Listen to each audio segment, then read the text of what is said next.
பார்க்க போறோம். வினை வகைகள். முதல்ல வினையை எப்படி வகைப்படுத்துறாங்க அப்படின்னு பார்த்தோம்னா, வினை சொற்களை அமைப்பு, பொருள், சொற்றொடரின் அவை, தொழில்படும் விதம், அதனுடைய அமைப்பினை பொறுத்தும் அதனுடைய பொருள் எப்படி வேறுபடுகிறதுன்றது பொறுத்தும் சொற்றொடரில் அவை தொழில்படும் விதம், அது எந்த இடத்துல அது பயன்படுகிறது அப்படின்றதையும் பொறுத்து வினையை நம்ம வகைப்படுத்துகிறோம். முதல்ல அமைப்பின் அடிப்படையில் அப்படின்னு பார்த்தோம்னா, வினை சொற்கள் தனிவினை, கூட்டு வினை அப்படின்னு சொல்லி இரண்டு வகையா நம்ம வகைப்படுத்துறோம். தனிவினை அப்படின்னா தனியா இருக்கக்கூடிய வினையை தனி வினைனும், கூட்டு வினைனும் போது அதுல முதல் வினை துணை வினை நிறைய வினைகள் சேர்ந்து வர்றது கூட்டு வினையும் நம்ம சொல்றோம். தனி வினை அப்படின்னு எடுத்துக்கிட்டோம்னா, படி, படியுங்கள், படிக்கிறார்கள். படி என்னும் வினையடியும் சில ஒட்டுகளும் உள்ளன. இங்க படி அப்படிங்கிறது தான் வினையடி, அதோட சில ஒட்டுகள் இருக்கு அப்படின்றாங்க. என்னன்னா, படியுங்கள், படிக்கிறார்கள் அப்படிங்கிறது சில ஒட்டுகள். படி என்னும் வினையடி பகாபதம் ஆகும். பதம்னா சொல் அப்படின்னு பார்த்துருக்கோம். சொல்ல இரண்டு வகையா பிரிக்கிறோம். பகுபதம், பகாபதம் அப்படின்னு பார்த்துருக்கோம். பகுபதம் அப்படின்னா எவ்வளவு வேணாலும் நம்ம பிரிக்கக்கூடியது பகுபதம். பகாபதம்னா பிரிக்க முடியாத சொற்களை பகாபதம் அப்படின்னு சொல்லுவோம். அப்ப இங்க படி என்பது பகாபதம். அதை மேலும் பொருள் தரக்கூடிய கூறுகளாக பிரிக்க முடியாது. அது இன்னும் பொருள் தரக்கூடிய கூறுகளா நம்மளால பிரிக்க முடியாது. படிங்கிறது ரெண்டே ரெண்டு எழுத்துக்கள் தான். அதை நம்ம மறுபடியும் பிரிச்சோம்னா அது பொருள் தராது அப்படிங்கிறாங்க.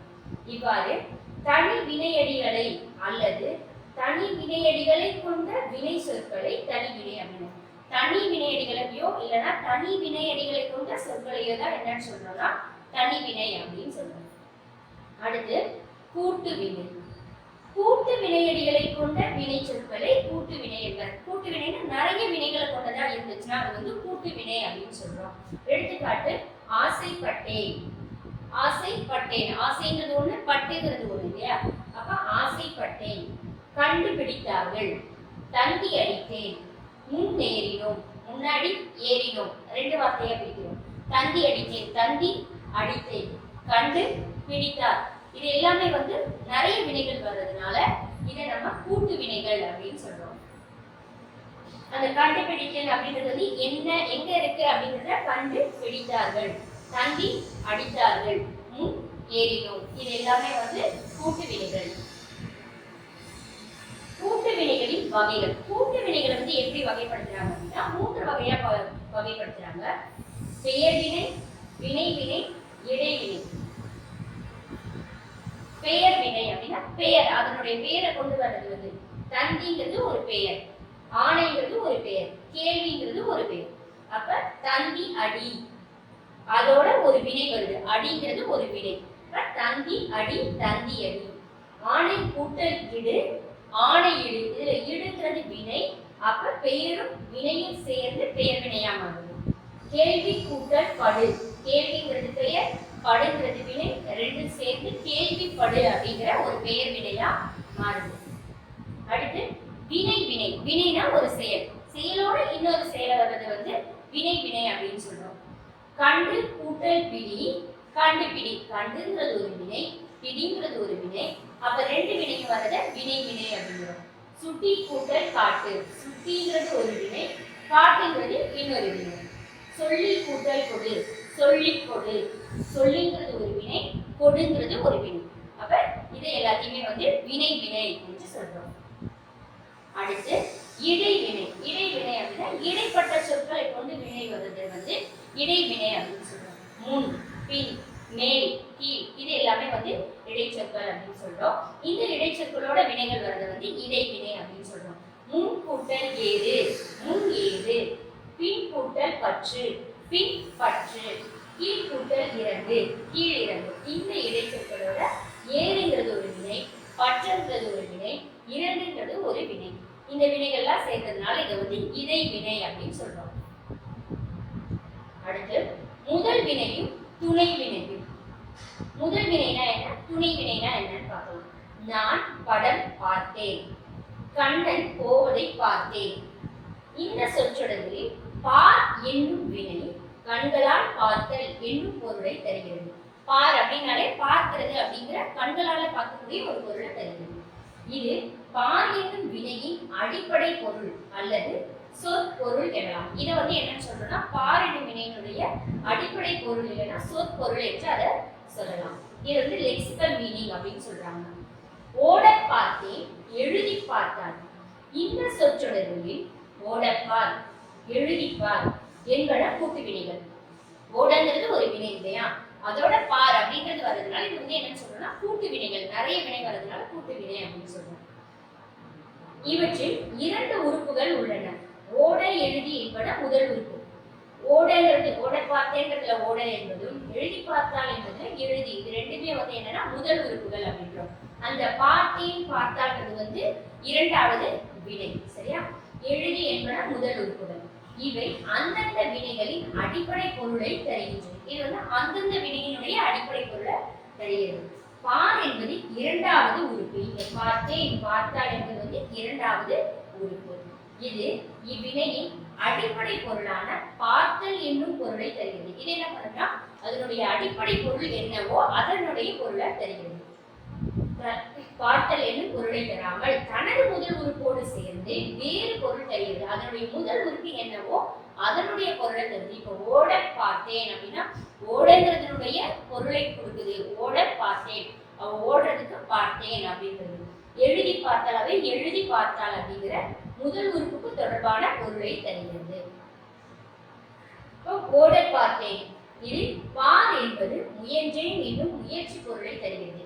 பாருங்கிறது வந்து முயற்சி பண்ணி பாரு அப்படிங்கிறது தான். ஓட பார்த்தேன் அப்படிங்கிற முயற்சி பொருளை தருகிறது.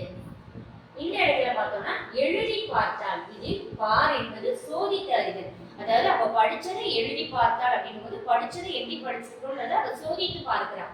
அந்த பொருள்ல வர்றதுனால இதை வந்து சோதித்து அறிதல் என்னும் பொருளை தருகிறது. ஒரு கூட்டு வினையின் முதல் உறுப்பாக வந்து தன் அடிப்படை பொருளை தரும் வினை முதல் வினை. ஒரு வினையில, ஒரு கூட்டு வினையில முதல் உறுப்பா வந்து தன்னுடைய அடிப்படை பொருளை தந்துச்சுன்னா அதை வந்து என்ன சொல்றோம்னா முதல் வினை அப்படின்னு சொல்றோம். ஒரு கூட்டு வினையின் 2வது உறுப்பாக வந்து தன் அடிப்படை பொருளை விட்டுவிட்டு முதல் வினைக்கு துணையாக வேறு இலக்கண பொருளை தரும் வினை துணை வினை.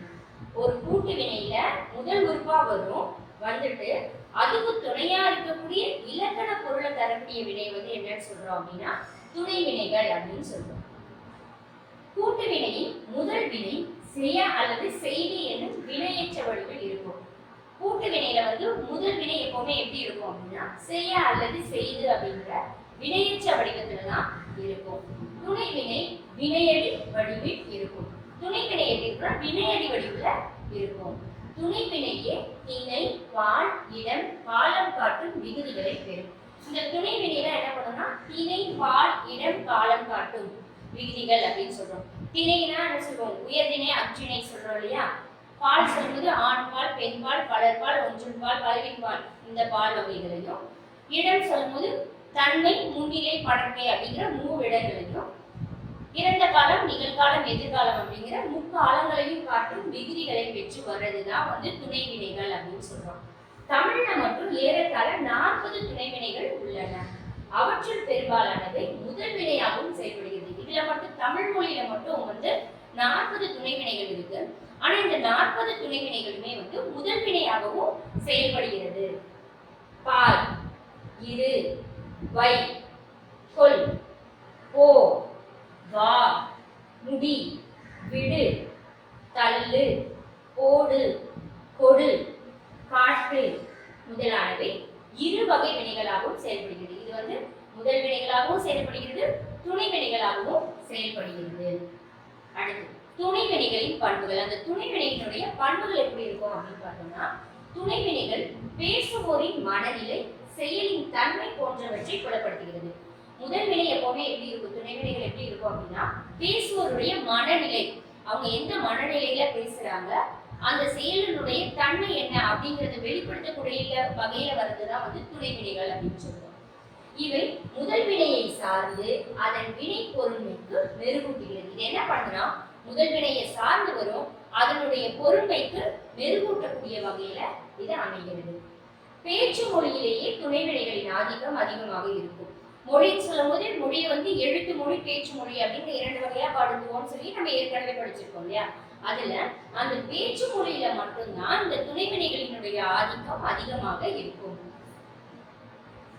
தற்காலத்துல வந்து என்னென்ன துணைவினைகள்லாம் இருக்கு அப்படின்னு பார்த்தோம்னா ஆம், ஆயிற்று, இடு, ஒழி, காட்டு, கூடும், கூடாது, கொடு, கொண்டிடு, கொல், செய், தள்ளு, தா, தொலை, படு, பார், பொறு, போ, வை, வந்து, விடு, வேண்டாம், முடியும், முடியாது, இயலும், இயலாது, வேண்டும், உள் போன்ற பல சொற்கள் துணை வினைகளாக வழங்குகின்றன. இந்த சொற்கள் எல்லாம் வந்து நம்ம இப்பவுமே துணை வினைகளாக வழங்கக்கூடிய சொற்கள். அடுத்து வினையடி, முதல் வினை, துணை வினை. வினை அடியை கொடுத்திருக்காங்க. அது முதல் வினையில அது எப்படி பொருள் தருது, துணை வினையில அது எப்படி பொருள் தருது அப்படிங்கறத நம்ம பார்க்கலாம். இரு, இருங்கிற வினை அடி முதல் வினையில எப்படி பொருள் தரும் அப்படின்னா புத்தகம் மேசையில் இருக்கிறது.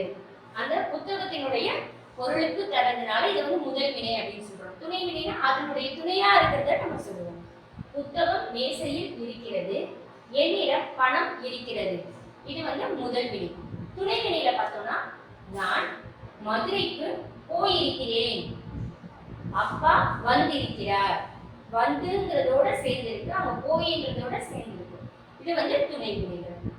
வை, அவள் நெற்றியில் பொட்டு வைத்தாள், அவன் வானொலியில் பாட்டு வைத்தான், நீ என்னை அழ வைக்காதே, அவர் ஒருவரை பாட வைத்தார். கொல் அப்படிங்கறத எடுத்துட்டோம்னா பானை 4 படி அரிசி கொள்ளும், நான் சொன்னதை நீ கருத்தில் கொள்ளவில்லை, நீ சொன்னால் அவன் கேட்டுக்கொள்வான், நோயாளியை பார்த்துக் கொள்கிறேன். இது எல்லாமே வந்து முதல் வினை துணை வினையினுடைய எடுத்துக்காட்டு.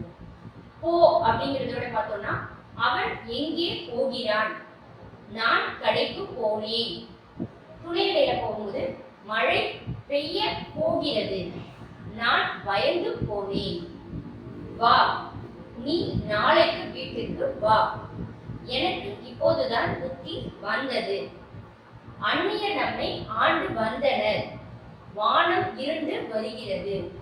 விடுன்னு எடுக்கும் போது யாரையும் உள்ளே விடாதே, மழை விட்டதும் போகலாம். அதே துணைவினைகள்ல வரும்போது அடுத்த மாதம் நான் போய் விடுவேன், அப்பா இனி வந்து விடுவார். அதே மாதிரி இன்னும் தள்ளு, போடு, கொடு, காட்டுங்கிறதுக்கு கொடுத்திருக்காங்க. தள்ளுங்கிறதுக்கு பார்த்தோம்னா அவன் என்னை கீழே தள்ளினான், காய்கறி வண்டியை தள்ளி சென்றார், அவர் கதை கதையாக எழுதி தள்ளுகிறார், அவன் அனைத்தையும் வாசித்து தள்ளுகிறான்.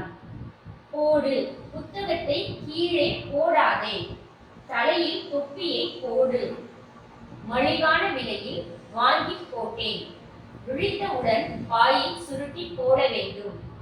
கொடு, நான் அவருக்கு பணம் கொடுத்தேன், அவன் உயிரை கொடுத்து வேலை செய்கிறான், பசித்தவனுக்கு சோறு வாங்கி கொடுத்தான், பாடம் சொல்லி கொடுப்பேன். காட்டு என்று எடுத்துக்கிட்டோம்னா தாய் குழந்தைக்கு நிலவை காட்டினால் சான்றோர் காட்டிய பாதையில் செல், ஆசிரியர் செய்யுளை பாடி காட்டினார், படித்தபடி நடந்து காட்ட வேண்டும். இதெல்லாமே வினையடி, அதனுடைய முதல் வினை துணை வினையினுடைய எடுத்துக்காட்டுகள். தமிழ் மற்றும் ஜப்பானிய மொழிகளில் துணை வினைகள் முதல் வினைகளுக்கு பின்பே இடம்பெறும். தமிழ் மொழியிலையும் சரி ஜப்பானிய மொழிகளிலையும் சரி துணை வினைகள் வந்து எப்பவுமே முதல் வினைகளுக்கு பின்னாடிதான் இடம்பெறும் அப்படின்றாங்க. எப்படின்றதுக்கு எடுத்துக்காட்டு, கீழே விழ பார்த்தான். இத்தொடரில் விழு என்பது முதல் வினை, விழுங்கிறது தான் முதல் வினை. ஆனா வந்து அது வந்து பார்த்தான் அப்படிங்கிறதுடைய துணை வினையோட சேர்ந்து வருது அப்படின்றாங்க. பார்த்தான் என்பது துணை வினை. இதுதான் வந்து இந்த துணை வினைகள் வந்து முதல் வினைகளுக்கு பின்னாடிதான் வரும்ன்றதுக்கு எடுத்துக்காட்டு. தமிழின் துணைவினை கொள்கை ஆங்கிலத்தின் துணைவினை கொள்கையிலிருந்து வேறுபட்டது. இதே வந்து இந்த தமிழின் துணைவினை கொள்கை வந்து எப்பவுமே பின்னாடிதான் வரும் அப்படின்னு பார்த்தோம் இல்லையா. துணைவினைகள் வந்து முதல் வினைகளுக்கு பின்னாடிதான் வரும் பார்த்தோம். ஆனா ஆங்கிலத்துல இருக்கக்கூடிய கொள்கைகள்ல வந்து இது மிகவும் வேறுபட்டது அப்படின்னு சொல்றாங்க. அதாவது தமிழில் துணைவினையாக வரும் வேர்ச்சொல் சில தொடர்களில் முதல் வினையாகவும் வரும். இதே வேர்ச்சொல் வந்து சில தொடர்கள்ல முதல் வினையாகவும் வரும் அப்படிங்கிறது தான் இங்க சொல்றாங்க. நன்றி மாணவர்கள்.